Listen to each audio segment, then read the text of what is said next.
레이는 레이의 후손으로 성전에서 사역하는 사람들이었습니다. 성전의 예배를 위해서 또 성전을 위해서 일하는 사람들이었습니다. 레이는 어떻게 되는가? 혈통을 따라 됩니다. 레이의 후손들이 레인이 되는 것입니다. 그리고 민수기 8장 말씀을 보면 25세부터 50세까지 약 25년 동안 그들이 성전을 위해서 사역하는 그런 사람들이었습니다. 여러분, 이스라엘 백성들에게 레인이 너무나 중요한 사람들입니다. 왜냐하면 이스라엘 백성의 공동체는 예배 공동체이기 때문입니다. 그들의 정체성은 예배로 결정되기 때문입니다. 출애굽의 목적이 무엇입니까? 출애굽의 목적은 해방만이 아닙니다. 예배 드리기 위해서 해방시켜 주신 것입니다. 모세가 바로 앞에 가서 바로에게 뭐라고 합니까? 하나님께서 내 백성을 보내라 하신다. 왜? 그들이 가서 예배해야 되기 때문에. 그러니까 이스라엘 백성들의 공동체는 예배 공동체였습니다. 그러니 레인들이 얼마나 소중한 사람들입니까? 그들이 예배를 통해서 하나님을 만나고 하나님 주시는 복을 누리게 되고 또 그들의 정체성이 예배 공동체가 되도록 하는 그 사람들이 바로 이 레인들이었습니다. 그러니 이 백성들에게 레인은 너무나 소중한 사람들이었을 것입니다. 오늘 말씀은 어떤 말씀인가 하면 이스라엘 백성들이 가나안 땅에 가서 땅을 분배받은 다음에 레인들에게 거주할 땅, 또 그들이 가축을 키울 땅을 나눠 주어야 된다라는 사실을 말씀하신 내용입니다. 자, 어떻게 나눠 주라고 하셨나요? 첫 번째는 각 지파가 분배받은 땅에서 나눠 주라라고 하셨습니다. 여러분 1절 말씀 보세요. 여호와께서 여리고 맞은편 요단강가 모압 평지에서 모세에게 말씀하 이르시되 이스라엘 자손에게 명령하여 그들이 받은 기업에서 참 주목해 봐야 될 말씀이죠. 레인에게 거주할 성읍을 주게 하고 너희는 또 그 성읍들을 두르고 있는 초장을 레인에게 주어야 한다라고 했습니다. 여러분, 그러니까 무슨 얘기입니까? 나의 땀, 나의 눈물, 나의 헌신이 담겨 있는 땅을 나누어 주라라고 했다라는 것입니다. 여러분, 가나안 땅은 텅 빈 땅이 아닙니다. 텅 비어 있어서 막 달려가서 깃발 꽂으면 내 땅이 되는 게 아닙니다. 그 땅에는 무서운 안악자손과 같은 가나안 족속들이 이미 그 땅에 거주하고 있었습니다. 그들과 목숨 걸고 싸워서 승리해야 차지할 수 있는 땅이었습니다. 자, 그렇게 얻은 땅이니 얼마나 귀한 땅입니까? 그렇죠? 나의 피와 땀과 눈물과 헌신이 들어가 있는 땅 아니겠습니까? 그저 아무 대가도 치르지 않고 그냥 어쩌다 얻은 그런 땅이 아닙니다. 여러분, 가끔 우리가 살다 보면 벼락부자 되는 사람이 있잖아요. 제가 아는 장로님 한 분은 저 인천의 계산중학교의 장로님이시고 지금은 저 강화에 그 교회 수양관이 있는데 그 수양관 원장으로 사역하시는 장로님이신데 부모님께 땅을 물려받았어요. 저 검단 아주 시골에. 그래서 거기서 소 키우고 그랬는데 갑자기 거기 신도시 된다고요. 어느 날 통장에 1993년 당시에 80억이 들어온 겁니다. 여러분 감사해요. 몇 사람이 놀라주셔서. 여러분, 그래서 또 망가지는 사람이 많잖아요. 내 대가, 나의 땀, 나의 눈물, 헌신이 담겨져 있지 않으니 그냥 펑펑 쓰다가 문제되는 분들도 많이 있지 않습니까? 그런데 이스라엘 성들이 가나안 땅은 그들의 피, 땀, 눈물, 헌신, 아니 생명 걸고 싸워서 얻은 땅입니다. 중요한 것은 그 땅의 일부를 이 레인들에게 나누어 주라라고 했다라는 것입니다. 두 번째는 레인들이 거주할 성읍은 각 지파가 거주할 성읍에서 1000규빗, 약 450m 정도 떨어진 곳에 주어야 했고요. 또한 가축을 먹일 들판은 각 지파가 거주하는 성읍에서 2000규빗, 그러니까 한 규빗이 약 45cm 정도라고 생각해 볼 수 있지 않습니까? 그러니까 약 900m 떨어진 곳에 주어라라고 했습니다. 여러분 4절 말씀 보세요. 너희가 레인에게 줄 성읍들의 들은 성벽에서부터 밖으로 사방 1000규빗이라고 했습니다. 그러니까 1000규빗 450m 정도 되는 데 땅을 주라라고 했다라는 것입니다. 저는 이것이 왜 그렇게 되어졌을까? 왜 하나님께서 그들이 살 땅은 450m 정도 떨어진 곳에, 그들이 가축을 기를 땅은 한 900m 정도 떨어진 곳에 왜 땅을 주라고 하셨을까? 왜 그렇게 하셨을까?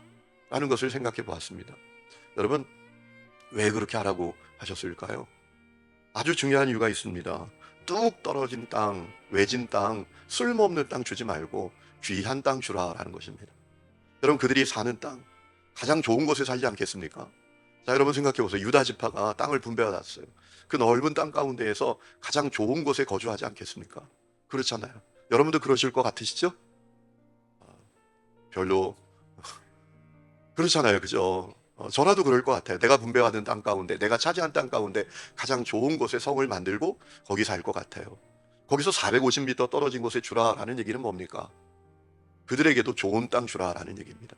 더 떨어진 곳, 외진 곳, 막 황무지 같은데 쓸모도 없는 그런 땅 주지 말고 너가 살고 있는 땅처럼 좋은 땅, 귀한 땅 주라라는 그런 말씀이죠. 또 오늘 말씀을 보면 레인들에게 총 48개의 성읍을 주는데 그 가운데 6성은 도피성이 되게 하라라고 했습니다. 6절 7절 너희가 레인에게 줄 성읍은 살인자들이 피하게 할 도피성으로 6성읍이요 그 외에 42성읍이라 총 48성읍을 주라라는 말씀이죠. 너희가 레인에게 모두 48성읍을 주고 그 초장도 함께 주어라라고 했습니다. 그러니까 각 지파는 각각 한 12지파니까 4개의 성읍들을 주어라라고 하셨다라는 것입니다. 그리고 마지막은 각 지파는 자기들이 받은 땅의 면적에 따라 주라라고 했습니다. 땅을 넓게 받은 지파는 넓게 주고 적게 받은 지파는 적게 주어라라고 했습니다. 여러분, 왜 이렇게 레인들에게 땅을 나누어 주라고 하셨을까요? 그들이 이스라엘 성들이 서두에 말씀드린 것처럼 예배하는 공동체가 되도록 하는 사람들이었기 때문입니다. 이스라엘 성들이 예배를 통해서 하나님을 경험하고 하나님과 접속되고 하나님과 만나고 하나님 주시는 복을 받도록 하는 사람들이었다라는 것입니다. 그래서 그들에게 자신들이 참으로 귀하게 목숨 걸고 얻은 땅, 헌신과 눈물과 사랑에 담긴 그 땅을 나누라고 하셨던 것입니다. 그렇게 해야 그들이 사역에 전념할 수 있지 않겠습니까? 여러분, 레인들이 땅도 없고 또 가축을 먹일 데도 없어서 거기에 관심 갖고 오늘 어디 가서 살아야 되지? 뭘 먹어야 되지? 거기에 전념한다면 그들이 예배 공동체가 될 수 있었겠습니까? 예배를 통해서 하나님께서 주시는 복을 받을 수 있었겠습니까? 절대로 그렇지 못할 것입니다. 여러분, 오늘도 이것은 마찬가지입니다. 교회 공동체는 교회와 복음을 위해서 사역하는 사람들을 잘 후원하고 책임져야 합니다. 그래야 사역자들이 어려움 없이 집중력을 갖고 사역할 수 있지 않습니까? 디모데전서 5장 17절에 말씀을 전파하는 일과 가르치는 일에 수고하는 장로들을 더욱 그리하여야 한다라고 했습니다. 여기서 말하는 장로는 오늘 교회의 장로님들을 말하는 게 아니라 사역자들을 말합니다. 교회를 위해서 일하는 목회자들을 가리키는 표현이에요. 18절에 보면 성경이 이르기를 타작마당에서 나다를 밟아 떠는 소의 입에 망을 씌우지 말라 하였고 일꾼이 자기 삭슬 받는 것이 마땅하다라고 했다라고 했습니다. 그러니까 주님을 위해서 일하는 사람들 잘 후원하고 그들의 삶을 책임져라라는 겁니다. 오늘 여러분은 교회와 복음을 위해서 사역하는 사람들을 잘 후원하고 책임지고 있으십니까? 어떤 교회는 교회와 공동체를 위해서 사역하는 사역자들을 위해서 너무나 참 인색하고 비상식적인 교회가 있습니다. 제가 어느 목사님 이야기를 들었는데요. 재정부장이 목사님이 마음에 안 들고 목사님이 싫다고 사례비를 드리는데 통장으로 안 드리고 또 뭐 봉투에 담아서 안 드리고 잔돈을 다 모아가지고 은행 가서 500원짜리로 100원짜리로 다 바꿔가지고 주더라는 겁니다. 얼마나 자기가 마음이 어려웠는지 모른다라는 얘기를 들으면서 제가 참 그런 분들도 있구나라는 사실을 생각했습니다. 여러분, 우리가 주님이 주신 것을 가지고 주인 행세하면은 안 됩니다. 여러분, 안타깝게도 주인처럼 헌신하지도 않으면서 주인 행세하려고 하는 사람들이 간혹 있습니다. 여러분, 주인 행세를 하려면 주인처럼 헌신해야 돼요. 아멘이시죠? 여러분, 주인은요 헌신합니다. 제가 우리 부목사님들께는 미안한 얘기인데 우리 부목사님들 가운데 그런 분이 한 분도 안 계신 것 같아요. 제가요 부목사 할 때는 로비에 떨어진 휴지가 안 보이는데 담임 목사가 되니까 보이더라고요. 그게 주인의 마음이거든요. 주인 의식을 가진 사람들의 마음이거든요. 여러분, 주인처럼 헌신해야 합니다. 그러고 주인 행세하면 좀 이해할 만도 합니다. 저렇게 헌신하니까 그런 마음도 갖는 거구나. 그런데 주인처럼 헌신하지도 않으면서 주인 행세만 하려고 하는 사람들이 간혹 있습니다. 하나님께서 우리에게 주신 것은 다 주님의 것인 것을 믿으시기 바랍니다. 우리의 재정도, 우리의 시간도, 우리의 몸도, 우리의 시간도 다 주님의 것입니다.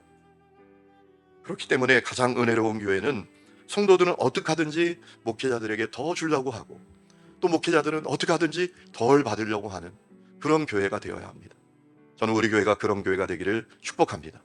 여러분 생각해 보세요. 성도들은 저놈에게 어떻게 하면 덜 줄까 생각하고 목회자는 어떻게 하면 내가 더 받아낼까 이런 관심을 가진 교회가 얼마나 불행한 교회입니까? 거기 성령의 역사가 있겠습니까?